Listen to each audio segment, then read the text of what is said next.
足並みを揃えてゆこうお互いを信じ合う五人の仲間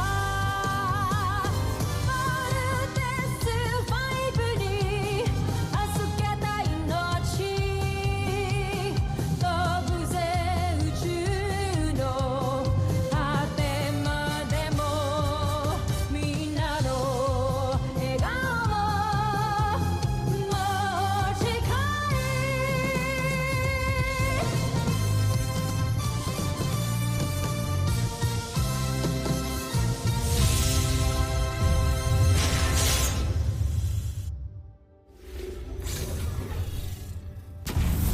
Ang nakaraan, Voltes 5 Legacy. Mangako ka sa akin na magtatagumpay tayo. Pinapangako ko. Paano sa General Zul? Hayaan muna natin siya mabuhay. Ngunit mag-ingat na lamang tayo. Dahil nasa loob ng pangkat natin ang isang traitor. Yun, anong meron dyan? I'm sorry, but off limits. How about sa office ni Dr. Smith? Sino si Dr. Smith? Commander and Chief Scientist ng Camp Big Falcon. Ito lang ba? Nasaan si Voltes 5? Mahigpit ang seguridad kaya hindi ko nakunan. Ngayon, kampo ninyo, Voltes 5. May pinapa-investigate sa amin na signal anomaly dito sa area. Baka wala dito. Sa ibang area na lang kayo mag-search. Grabe pala, no, ang daming nagtatrabaho dito. Everybody has their own responsibility na kailangan gampanan. Sino naman yung mga pilotong nagpapatakbo ng Voltes robot? Bakit mo naman gusto malaman yan, Judy? Gusto ko lang makilala yung mga savior ng mundo. Ngayon na kita nakita dito. Who are you? I'm Judy. It's nice to meet you, General. But I'm sorry, I have to cut this short. Kailangan na nilang bumalik sa kanilang mga duties. You need to leave the camp. Jamie, ayun na ba ni Steve? Kami ni Steve, we're friends. Pangalawa, we're teammates. Parang tayo. Kanino ko pa hinihintay ang tawag?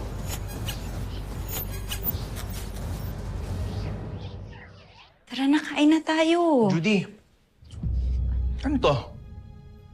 Ngayon lang ako nakakita ng ganito eh. Tsaka, sorry tumutunog kasi kanina eh. May nadidinig akong nagsasalitang lalaki. Pero medyo choppy. Language translator yan. It's a prototype na gawa nung kuya kong engineer. Tapos, pinapatest niya lang sa akin ngayon.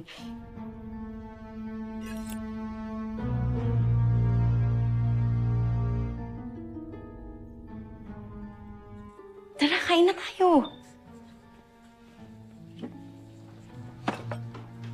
Sarap nito.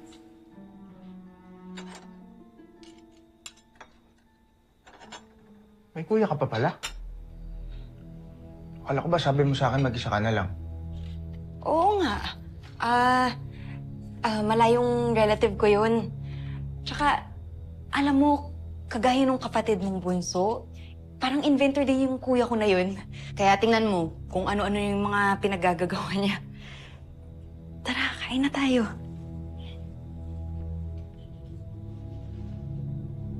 Oh, ba't ganyan ka makatingin sa akin? May problema kasi kami sa camp. Posible daw na nandito na yung mga aliens. Nakakasalamuhan natin. Sa tingin mo ba, isa ako sa kanila?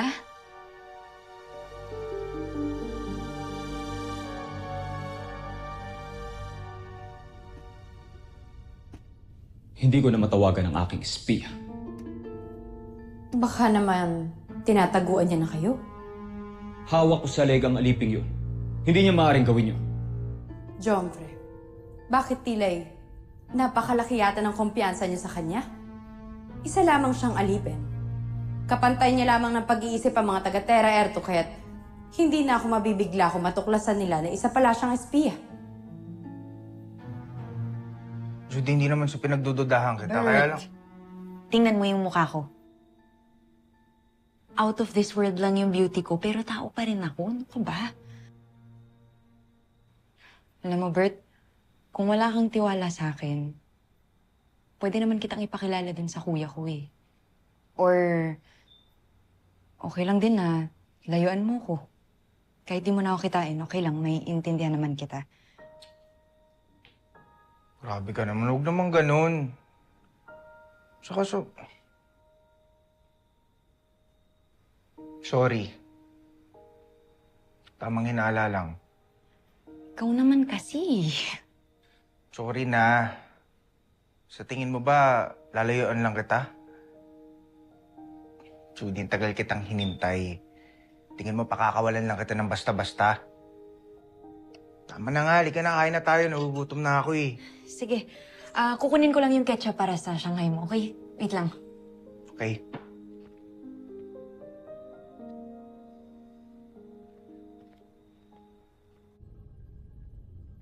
Sa lit ng utak nila, imposible ang sinasabi mo, Zandra. Ngunit nakakabahala pa rin, Jomfre. Paano na lamang kung matuklasan nila na iba pala ang kilos niya kaysa sa kanila? Huwag ka mag-alala, Nashmi. Ipinasaliksik ko kay Draco ang kilos at galaw ng mga taga-Terra R2. Meron din ako nilagay sa loob ng katawan ng aking espiya na makakatulong sa atin para gayahin ang kilos at galaw ng mga taga-Terra R2. Tuluyan na nating malilinlang ang mga taga-Terra R2 at si Voltes 5.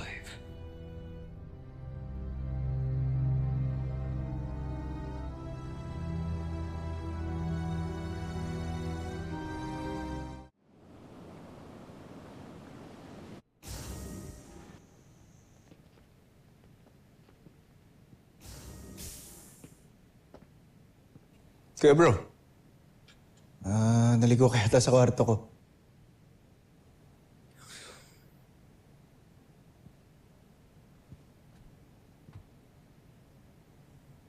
Hindi.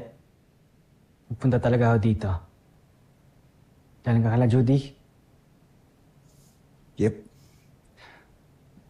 Tol, don't get me wrong, ha? Alam kong excited kang makita si Judy. I get it. Pero wag mo naman sanang masyadong dalasan. Ito na naman ba tayo? Makinig ka muna sa akin. What if nasa mainland ka, may mataking beast fighter? Paano kami mabubuo nang wala ka? So bawal pumunta si Judy dito. Tapos ngayon, pinagbabawalan mo rin ako pumunta sa kanya sa mainland. Kuya naman. Di ko na alam kung saan ko ilalagay. Egbert, may sinumpaan tayo dito, di ba? Duty above all. Pero di ba dahil sa duty na yan, kaya namatay si Mama? Tapos ngayon, gusto mo mangyari, unahin ko yung duty kaysa kay Judy? Mag-resign na lang kaya ako. Egbert, please. Sa atin nakasalala yung buong mundo.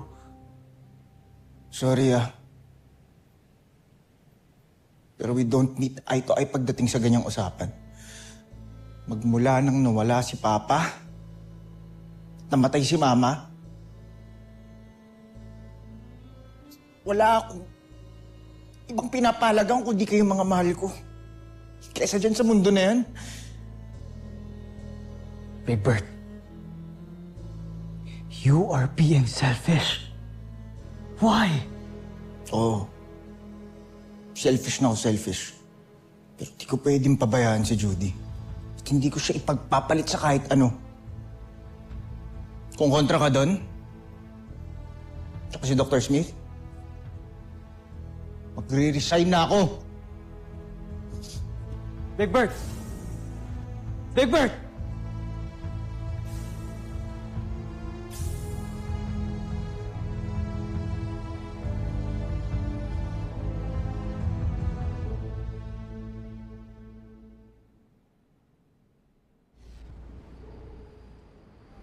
Lieva et Puzan! Lieva et Puzan! Pabagsakin si Zambujil! Lieva et Puzan! Lieva et Puzan! Pabagsakin si Zambujil! Lieva et Puzan! Lieva et Puzan! Pabagsakin si Zambujil! Magsitigil kayo!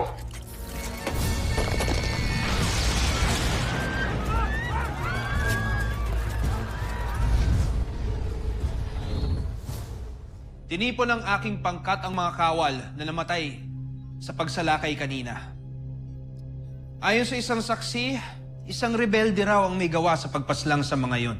Hindi ba't matagal na nating nabuwag ang himagsikan? Tama kayo, Jomfre. Ngunit ayon sa aming pagsasaliksik, mga panibagong lupon na naman ito ng mga rebelde. Ikinalulungkot kong ibalita na may bago na naman banta sa inyong imperyo, kamahalan. Sino ang namumuno sa kanila? Hindi ko pa natutukoy sa ngayon. Ngunit pinapahanap ko na siya pati ang kanyang mga kasamahan. Ituloy niyo lang ang inyong ginagawa. At kapag nahuli ninyo sila, dalhin ninyo sila sa akin isa-isa dahil ako mismo ang tatapos sa mga salot na yan!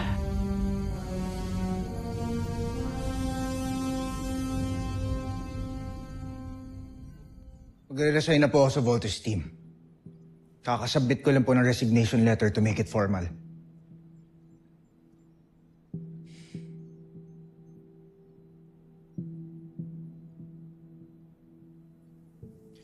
Tototohanan mo talaga yung resignation mo. Kumalmang nga muna. Mag-usap tayo. Huwag kang padalos-dalos, Big Bird. Come on, sit down. Pag-usapan natin yan. Please.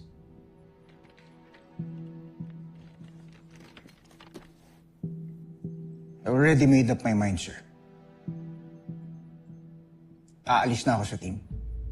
Lieutenant Steve Armstrong. Diba nag-usap na tayo? Duty above all. Useless na ako sa team. Wala na yung puso ko sa misyon natin. Pinipilit ko na lang yung sarili ko dito. Are you doing this because of Judy? Ginagawa ko to para sa sarili ko. I want to live a normal life, kaya please, hindi na akong pigilan. Mas maraming may deserve sa posisyon ko kaysa sa akin. Dali nga. Hey! Hey! Big Bird!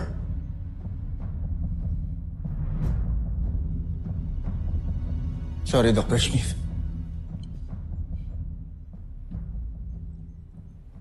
Goodbye. Lieutenant Armstrong! You cannot do this. Yes, I can. Kaka-resign ko lang, di ba? Big Bird! Steve, hayaan mo siya mag-isa. Hayaan mo siya makapag-isip-isip.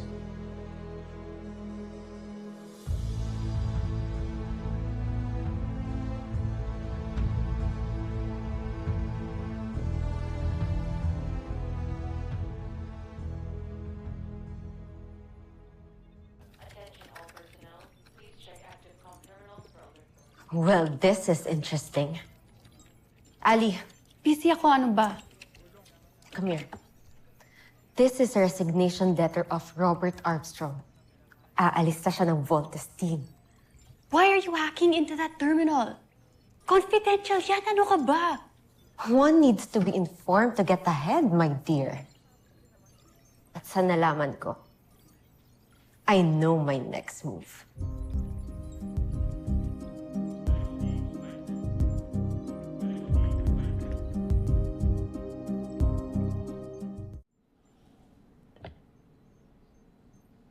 Eva, what brings you here? Nabalitaan ko po ang nangyari kay Big Bird.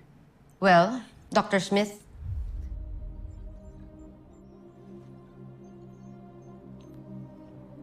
if you need a new Voltes team member, please consider me. I will not mess up this time. I will consider your interest. Thank you.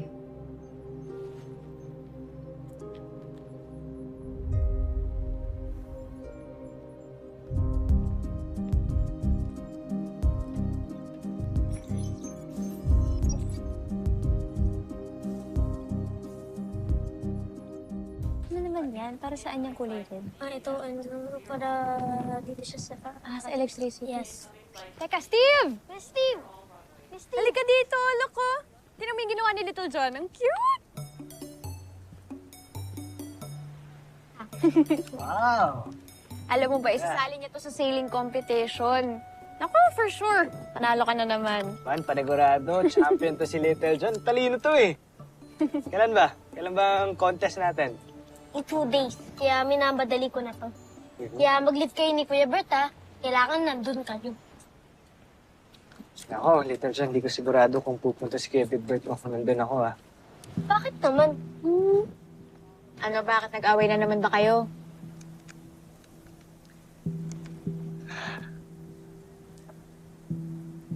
Later dyan, nag-resign na ang Kuya Big Bird ko.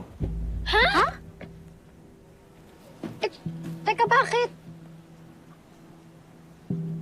Let's just say, mas pinili niya yung love kaysa sa mission natin. Ano? Mas kailangan ko ang tulong niyo. Kailangan ng team si Big Bird. Okay, sige, Kuya Steve. Ako nang bahala.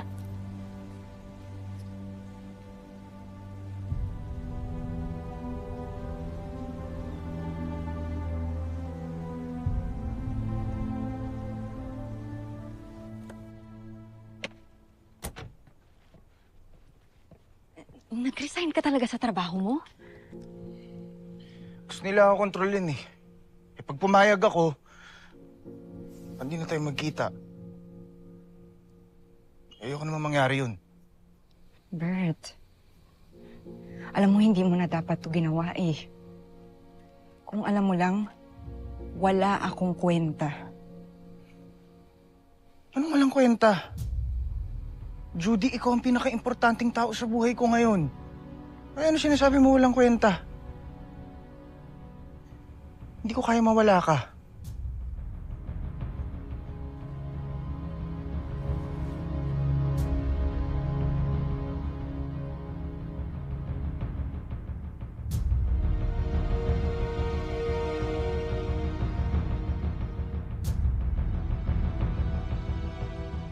No, Dad, di ko nga po tinakasan yung guard ko. He just took a break. I'll be fine on my own, okay? Okay, bye.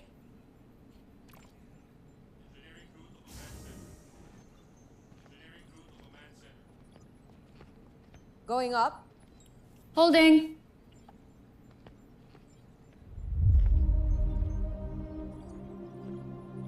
Deck 20. I thought this is going up. Bakit mukhang may pababa dito? Kung may pababa dito, Ava, ikaw yun. And it's always been like that. Careful, Jamie. You don't know the future.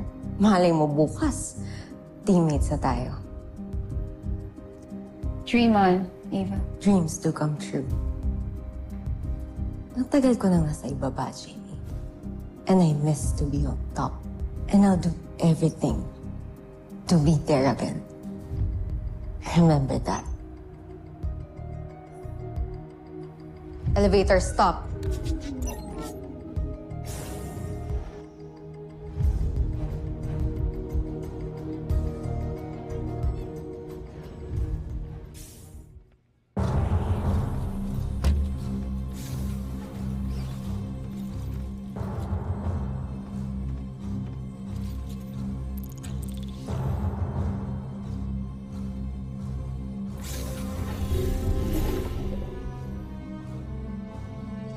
Iwan niyo muna kami.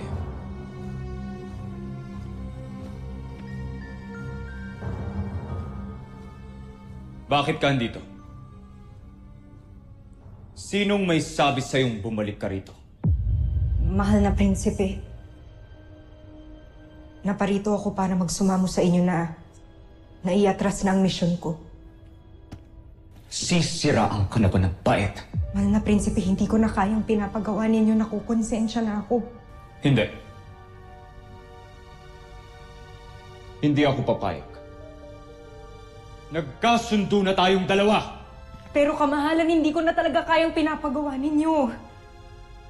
Mabubuti ang mga tao, hindi sila masasama at wala silang masamang ginawa sa akin. Kaya hinihiling ko lang po, bigyan niyo sa akin.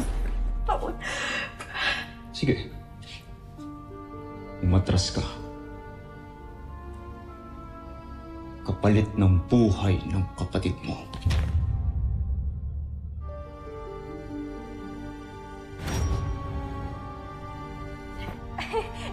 Mali ata. Dali. Salamat. Konti lang.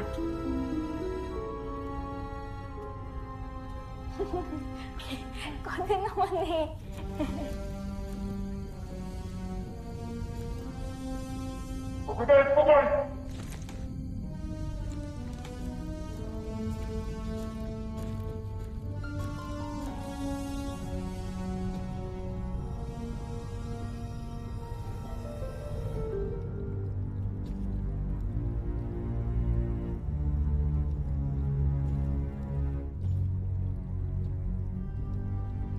Takipin niyo ang aliping ito at ikulong.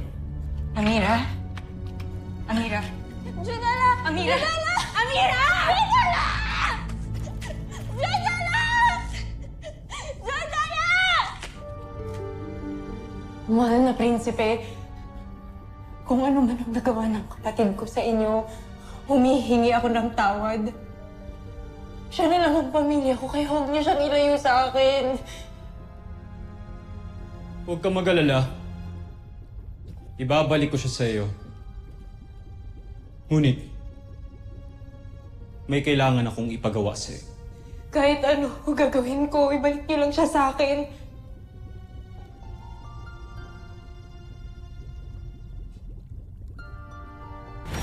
Malinaw sa akin kung bakit ikaw ang sinugo ko. Ngayon, gagawin mo ba ang pinapagawa ko sa iyo? O parehas kayo ng kapatid mong ipapapatay ko?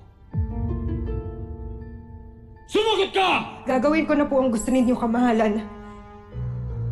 Inaasahan kong tutuparin mo ang iyong pangako. Huwag mo akong bibiguin. Gawin mo ang lahat na pinapagawa ko sa iyo. Kilalanin mo ang mga piloto ng Voltes 5.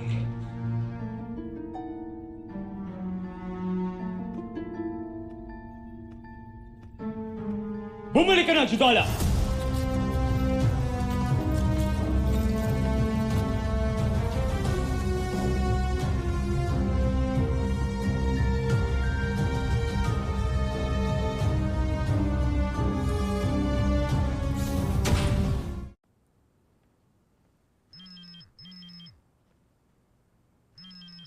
Big Bird naman, yung cellphone mo.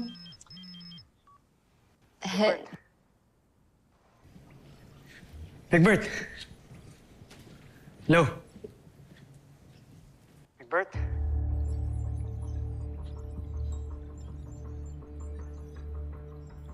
Huwag ka na magalit.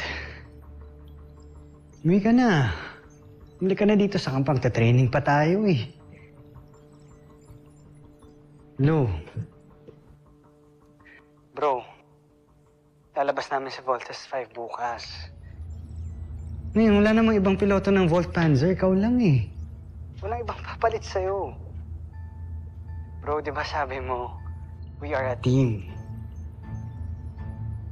You deserve to be one of us. Big Bird. Hello?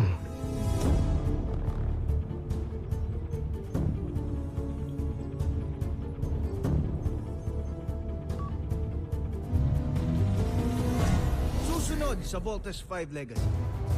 Naniniwala ako na hindi ako bibiguin ni Judala.